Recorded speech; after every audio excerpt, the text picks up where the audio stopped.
Hello, I'm Mrs. Tolman, the head of drama here at Maiden Early in Reading. I just want to take a moment of your time to talk to you about drama GCSE, but more importantly, why take drama? Now, I'm not going to shy away from the fact that COVID-19 has had a big impact on the arts, and this may be putting you off choosing drama as one of your options. But let's just think for a moment of all the things that we've been doing throughout lockdown. Watching films, Netflix, Amazon Prime, recorded theatre performances, TV series, gaming.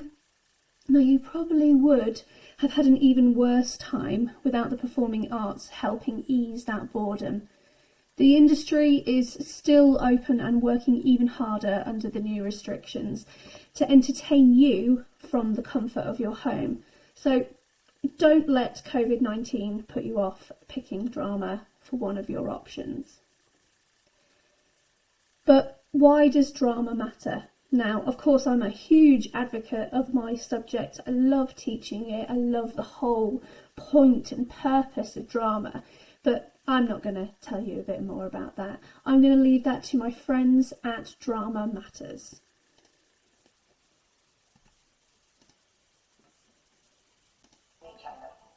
Drama matters because it challenges people to be confident. It challenges them to how to present themselves. It challenges them because it makes them realise that how they portray themselves to the world is a changeable thing, an elastic thing. Drama matters because it's in the drama classroom that we learn how to communicate, we learn confidence, and we learn how to express ourselves. And if we do not elevate and venerate these skills, then it's not just the children that will suffer, but it's society as a whole. And that's why we must keep drama in schools. In fact, I don't want to save it, I want it to be compulsory, because it's going to make the world a better place.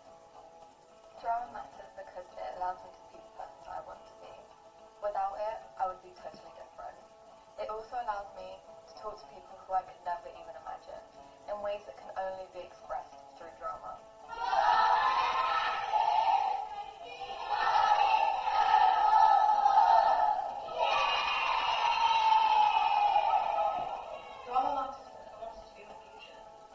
Drama matters because it defines who we are. It is the human story. Drama is our past, present and future. It is all the people we've never met and those we have yet to encounter. Drama is us in the here and now. In drama, we ask questions, we answer questions, we reflect and think critically. In drama, we plan for change. We affect change. We change. This is why drama matters.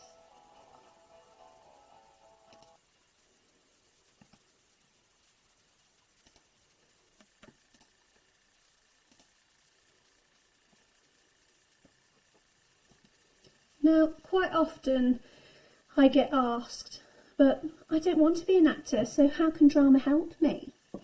Well, some people think that the only worthwhile reason to be studying drama is just to become an actor or a director. Now, that's not true. Most students don't go on to be performers. They choose it because they enjoy it and because of the huge range of life skills that you develop. What people forget is that practical subjects like drama allow you to develop hugely valuable skills which you'll continue to use throughout your life and in and out of work. Now, here are just a few of the transferable skills that you will gain as you go through your drama studies.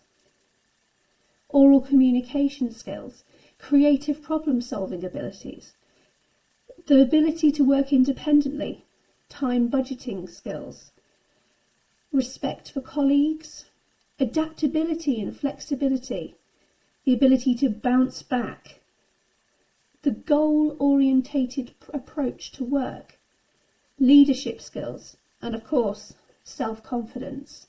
Now, there is an endless list of transferable skills that potential employers are looking for. These skills will increase your success rate in the interview room for you to get your dream career. Now, if you don't believe me, let's have a listen to some of our friends over at Pearson Education who teamed up with the Globe Theatre to look at how the transferable skills in drama can help you in a range of career choices.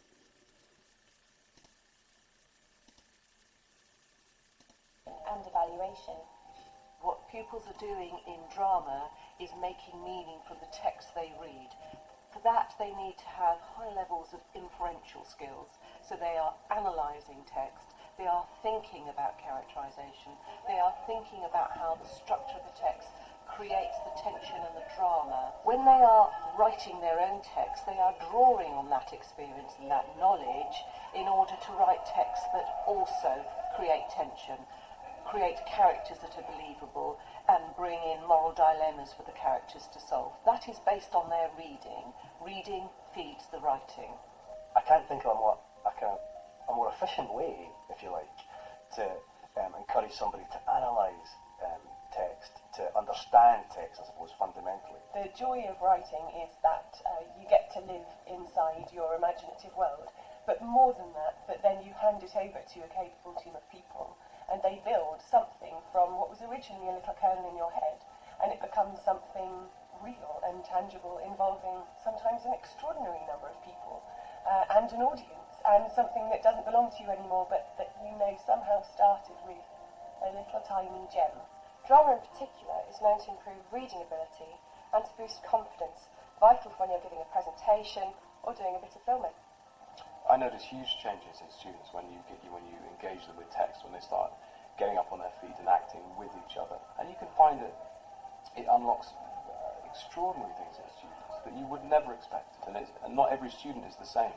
Some students need that method of expressing themselves in order to do well in their other subjects. Will you give thanks?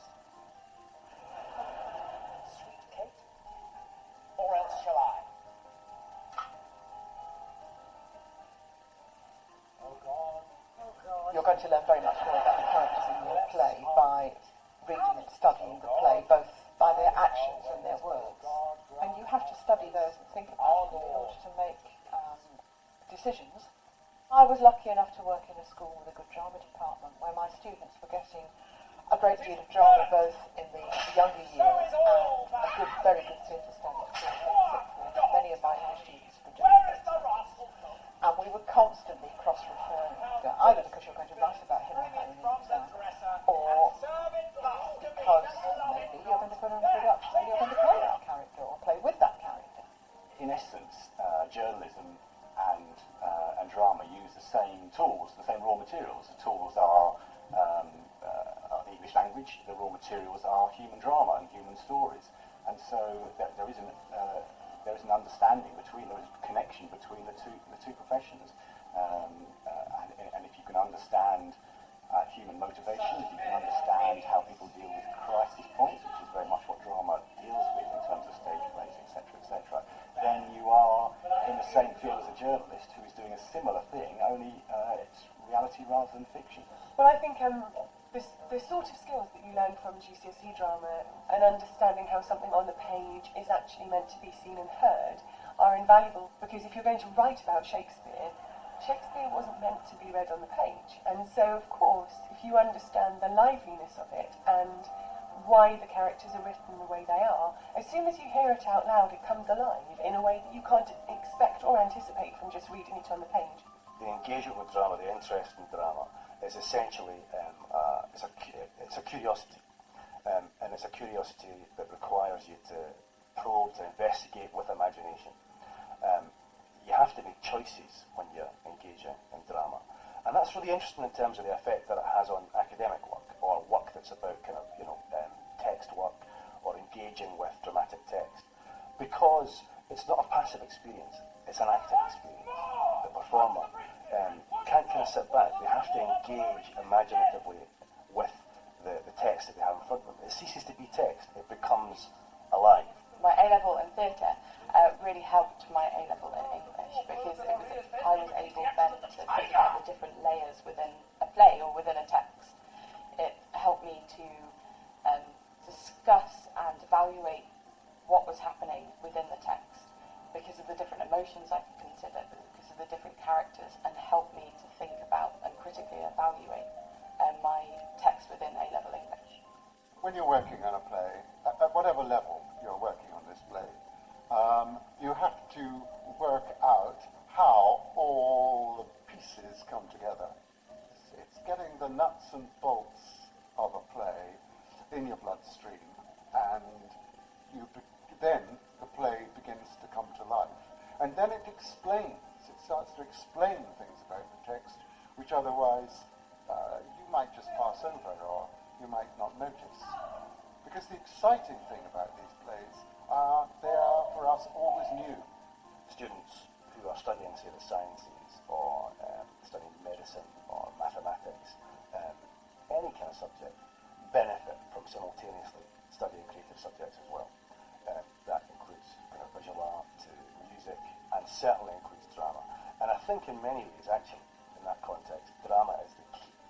Because it's the one that encourages you to actively have to analyse, to actively have to be creative, to actively have to work with other people, and to actively challenge your own ideas. And if you love English, if you love the words, and if you love history, which is part of English, and you love storytelling, and it gives you the sort of skills that you can take out to use whether you want to move into politics, whether you want to move into writing, of which there's hundreds of different areas in terms of publishing. It's not just about being a writer.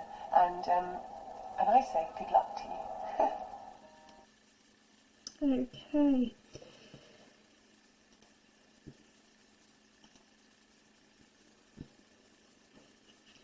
Now, of course, we've just looked at the transferable skills that drama has and how it will help you in a range of other subjects, whether that be at GCSE level or if you go on to take A levels as well. Now, just looking at the arts industry, the statistics do not lie that the arts contribute to a large amount of this country's economy. But equally, as a subject, drama skills contribute to many other career paths.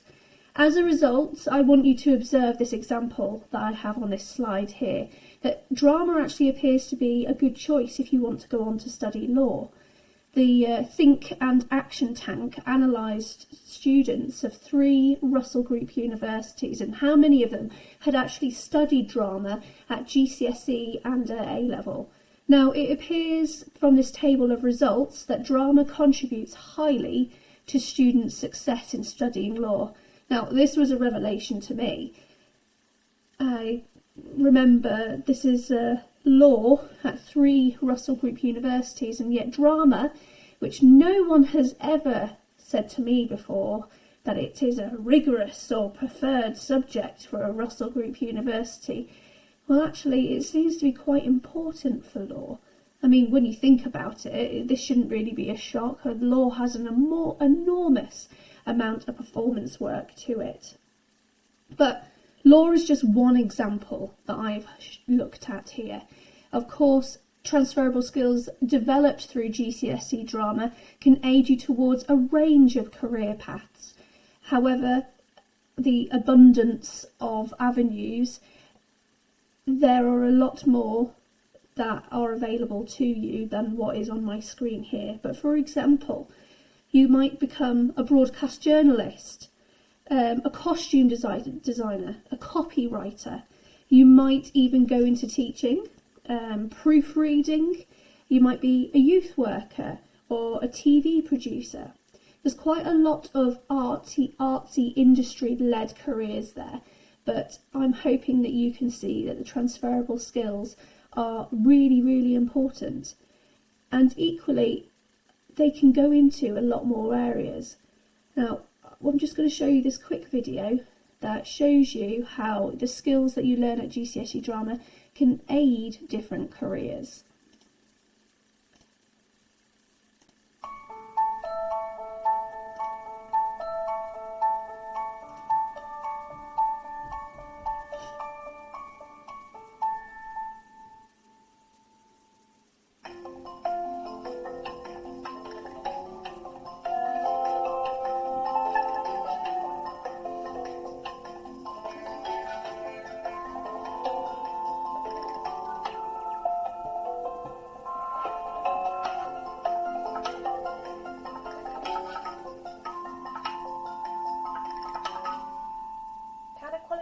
education in drama help you in your working life? Pearson and Shakespeare's Globe spoke to a number of eminent practitioners from the business and theatre sectors to hear their thoughts on the importance of a drama education. When you think about business schools, you don't necessarily think about drama, but when you think about business, you certainly think about drama. The skills you gain and study and understand from drama are critical if you want to think about the impact you will have in the business environment, especially if you're a leader of a company or a firm or an organization. We have a lot of CEOs and managing director level people doing our executive degrees. I'm interested to see the way other people look up to them as experts, but also the reverse is true, that we now live in an environment where you might have a very young CEO. I think where drama comes in is if you think about your favorite heroes from fiction or theater, are they always the King Lear authority figure, or are they a younger person who is bold and dramatic and is able to take risks and do things that will make a positive impact on their society? Performance is key to business, and good communication is key to performance.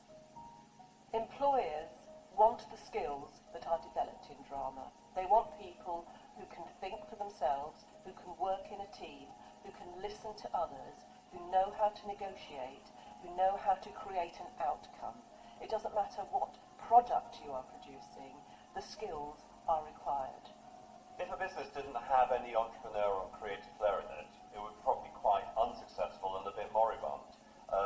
It's really important that when a business plan, say, is put together for a new product, that creativity is brought to it. Things don't just happen on the bottom line. You need good ideas, you need invention, innovation. All those come from people having creative talent. My advice to a parent who's thinking of their children studying drama would be to definitely let them go for it.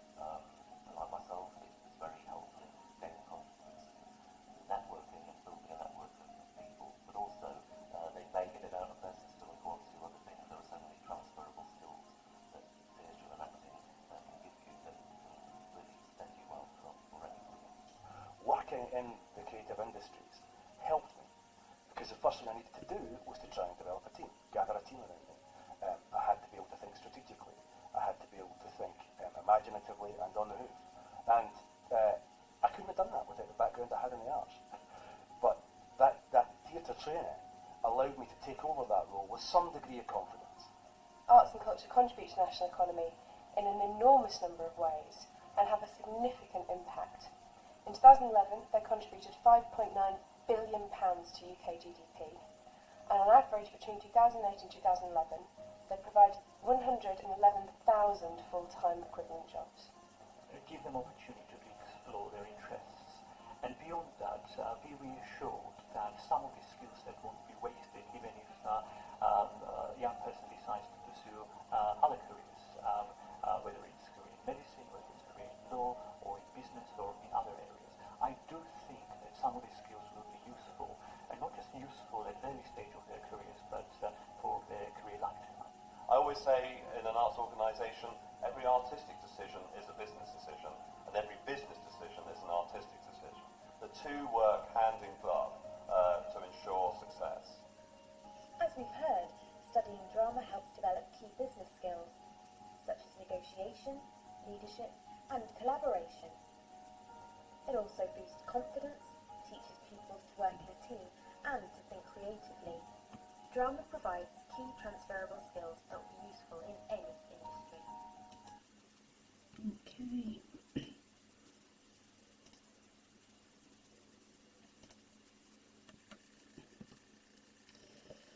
Now, of course, you would be wanting to know a little bit more about the drama GCSE course. Now, here is a brief look at what your GCSE drama journey would look like. We have got lots of opportunities for you to perform or to be involved in the creative aspect of drama, but there is also a written element that is needed at every stage of your journey. Okay. Now, this graphic only tells us so much, okay? I am obviously passionate about my subject and I love teaching it, but you also need to consider that there is a perspective that drama GCSE is a bit of a DOS lesson and an easy grade to get. Now, I think my current GCSE students would tell you that this is not the case. There is no time for social catch-up with your mates. We have got a lot of work to do, and no lesson, I can guarantee, will ever be boring. Okay, now there is also the opportunity for you to work with a wide range of people, preparing for you to work with a wide range of people in teams in different careers. So what I'm going to do is I'm going to pass over to the Curious Theatre Company, who have created a wonderful video which explains in depth all of the modules that you will study at Drama GCSE and the kinds of questions that you will be looking at answering. So here is the course in a little bit more detail.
Thank you very much to the Curious Theatre Company. Now, of course, that is the course outline, but we need to consider what is required of you. We need to have you committed to attending theatre visits and workshops, making time for after-school rehearsals a few times a week, each week, during assessment phases, completing essays and written responses which will be set to extend your written and performance skills. But of course, as you may know, if you are already a student of mine, I have very high standards and I do have some entry requirements. You have got to have an interest in drama and theatre, as well as have a desire to perform, because performance is an aspect of this course. You must be able to commit to extra rehearsals outside of lesson time to enhance your performance skills. You must have a love for English and writing, because this is very important due to the heavily weighted written element of the course. And of course, be a team player and a conscientious worker. We need to have discipline, respect, attitude, motivation, and of course, application of your skills. Thank you very much for taking the time to consider Drama GCSE, and I look forward to taking your questions on Options Evening. Thank you very much.